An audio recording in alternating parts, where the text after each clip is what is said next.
Selamat pagi adik-adik tunas remaja. Apa kabar kalian? Saat ini kita sudah masuk di bulan Desember.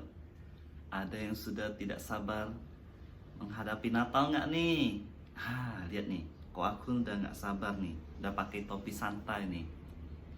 Nah, adik-adik, hari ini tema kita akan membahas hal seputar kejadian menjelang Natal dan juga kejadian setelah Natal. Ada banyak hal-hal yang ajaib yang terjadi di dalam kisah Injil tentang hari Natal. Apa saja itu? Sebelumnya, mari kita bersatu di dalam doa. Tuhan Yesus, kami ucap syukur dan terima kasih pada pagi hari ini kami dapat kembali beribadah kepada Tuhan. Tuhan, Engkau memimpin dan menyertai kami agar renungan pada hari ini membuat kami semakin bersyukur akan keajaiban Natal, dan kami juga semakin mengasihi Tuhan dan semakin beriman kepadamu. Mohon tolong kami yang mendengar, kiranya kami memahami dan dapat mensyukuri akan hari Natal yang menambah iman kami. Terima kasih Tuhan, kami berdoa hanya dalam nama Tuhan Yesus Kristus. Amin. Nah adik-adik, tanpa perlu berlama-lama lagi, mari kita bahas beberapa hal kejadian yang sangat luar biasa seputar di hari Natal. Nah, pertama, kejadian yang luar biasa itu adalah ketika pemberitahuan malaikat tentang kelahiran Yesus Kristus kepada Maria. Nah, adik-adik, ini ada hal yang luar biasa, yaitu Tuhan mengutus malaikat untuk memberitahu Maria bahwa dia yang seorang perawan yang belum pernah menikah akan mengandung seorang anak laki-laki yang kelak di masa depan akan menjadi Tuhan dan juru selamat bagi orang yang percaya kepadanya. Ini sesuatu yang luar biasa dan ajaib. Karena apa? Karena ini adalah penggenapan dari nubuat-nubuat para nabi tentang juru selamat, yaitu Mesias. Nah, adik-adik, di sini banyak hal yang dikutip di dalam kitab suci ya tentang anak ini akan lahir dengan cara yang luar biasa, yaitu dia akan lahir melalui seorang anak darah, yaitu seorang anak perawan akan melahirkan seorang anak laki-laki. Bagaimana mungkin, kata Maria, saya yang belum menikah ini bisa melahirkan seorang anak? Nah, malaikat memberitahu bahwa kuasa dari Allah yang Maha Tinggi akan menaungi Maria, sehingga Maria akan mengandung daripada Roh Kudus dan melahirkan seorang anak. Ya, nah adik-adik, tidak ada seorang pun yang lahir tanpa ayah atau ibu, tetapi Yesus lahir dari rahim seorang perempuan tanpa perempuan tersebut menikah. Jadi istilahnya Tuhan meminjam rahim Maria untuk berinkarnasi atau mengambil rupa menjadi manusia agar dapat menyelamatkan manusia. Ini adalah hal yang luar biasa. Ini adalah penggenapan dari janji nubuat dalam kitab para nabi yang akan digenapi. Itu ada kejadian pertama, ya. Nah, kemudian yang kedua tentu saja keadaan Maria yang hamil dari rahim yang kosong, akhirnya ada janin bayi, yaitu lahir juru selamat kita, Yesus Kristus. Bagaimana mungkin kita pernah mendengar ada seorang yang tidak menikah tapi melahirkan? Hanya dengan kuasa dari Tuhan saja, maka Maria dapat melahirkan Yesus Kristus menjadi manusia yang dari adalah Allah menaungi rahim perawan Maria dan kemudian menjadi seorang bayi manusia.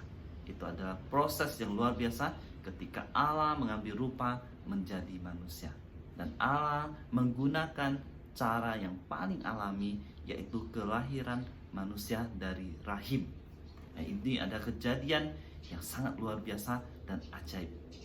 Oke, berikutnya adalah pemberitahuan kepada para gembala.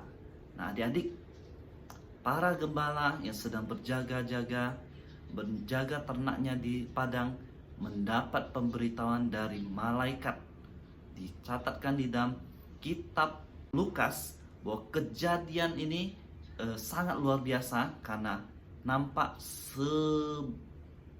jumlah malaikat yang sangat besar yang memuji Allah di padang rumput ya. Mereka memberitahu para gembala bahwa seorang bayi juru selamat telah lahir dan ini ada kesukaan bagi dunia. Bukan hanya bagi para gembala ya. Ini ada kesukaan bagi seluruh dunia. Kenapa? Karena kita pun ketika mendengar berita ini akan bersuka cita karena di sini kita tahu bahwa Allah benar-benar mewujudkan kasih-Nya ya dengan lahirnya Yesus Kristus bagi seluruh dunia. Nah, kejadian yang sangat luar biasa. Malaikat muncul memberitahu para gembala dan para gembala ketika mendengar berita tersebut cepat-cepat mereka menuju ke kota Bethlehem seperti yang disebutkan untuk mencari tahu apakah benar demikian. Dan apakah mereka menemukan bayi tersebut? Ya benar, sesuai dengan petunjuk dari malaikat, seorang bayi yang terbungkus dengan kain lampin dan diletakkan di dalam tempat makan hewan, yaitu di dalam palungan. Dan itu semua tanda-tandanya benar-benar terjadi dan para gembala bersuka cita karena menemukan apa yang dinyatakan oleh malaikat sesuai dengan yang mereka lihat kemudian. Nah, ini ada kejadian yang luar biasa. Malaikat memberitahu ya lahiran seorang bayi ya, dan kemudian malaikat bersama-sama memuji Tuhan. Wah, itu kejadian yang sangat luar biasa.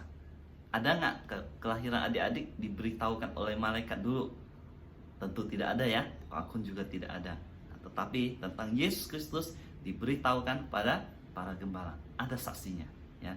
Nah, kemudian hal yang luar biasa berikutnya adalah bintang terang di sebelah timur yang menjadi petunjuk bagi orang-orang Majus. Nah, orang-orang Majus ini tinggal di luar negeri, di negeri yang jauh.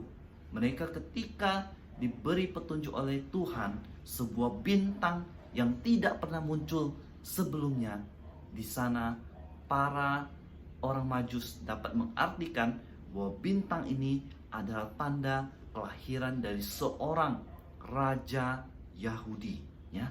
Nah, mereka yang menurut tafsiran mereka adalah ahli astronomi atau ilmu perbintangan, ilmu benda langit.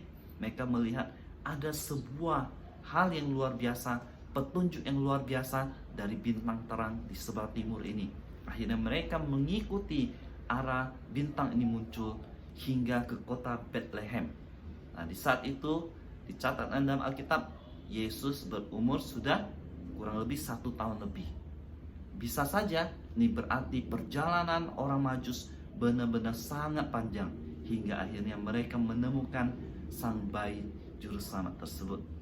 Nah, kemudian ketika mereka bertemu dengan kota Bethlehem, mereka masih mencari, dan setelah petunjuk dari Herodes melalui ahli kitab mereka tahu bahwa juru selamat orang Yahudi akan lahir di kota Bethlehem. Kemudian orang Majus menuju ke Bethlehem dan menemukan bayi tersebut bersama ibu dan bapaknya. Dan mereka memberikan persembahan, yaitu kemenyan, mur, dan emas ya, kepada keluarga Yesus.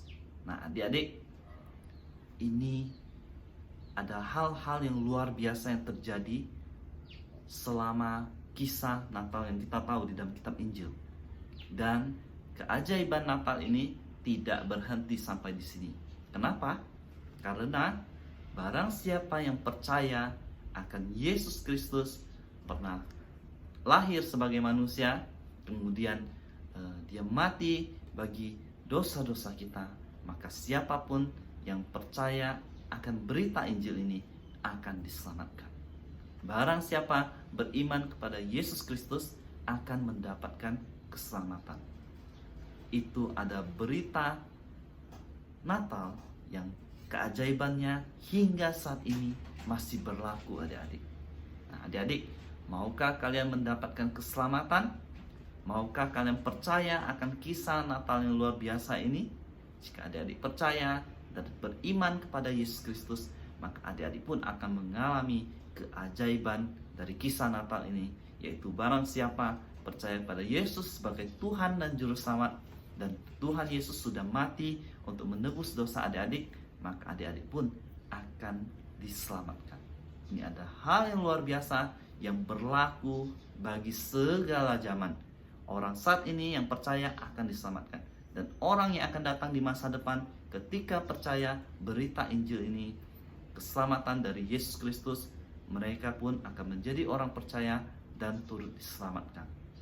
Nah, adik-adik, ini adalah kisah-kisah keajaiban di hari Natal, dan kakak harap dengan mendengarkan renungan ini, adik-adik semakin bersyukur dan semakin percaya kepada Tuhan Yesus Kristus sebagai Tuhan dan Juru Selamat pribadi kita, dan kita sama-sama mengalami keajaiban Natal dan kita menjadi orang-orang yang diselamatkan. Oke, renungan pagi ini sampai di sini. Kita akan tutup di dalam doa. Bapa kami yang di surga, kami ucap syukur dan terima kasih karena Engkau begitu mengasihi kami.